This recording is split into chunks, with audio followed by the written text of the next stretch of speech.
कारण तुम्ही जेव्हा बोलता, तुम्ही जर पाहता तर that is a different impact. Correct. आणखी कोण आहे तिसरं नर्वस? थर्ड वर्स. आपण खालून सुरू करूया. Anybody wants to try? Madam या.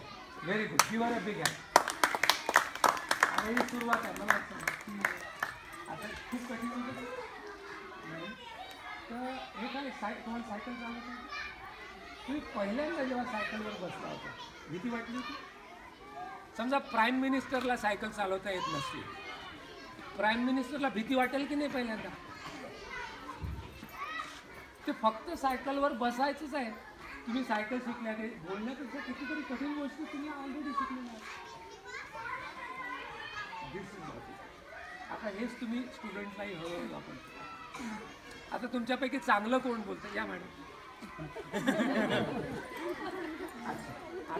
आता मी तुम्हाला थोडंसं दुसरा म्हणजे कुठवर ते जाऊ शकतं थोडंसं त्या दृष्टीने.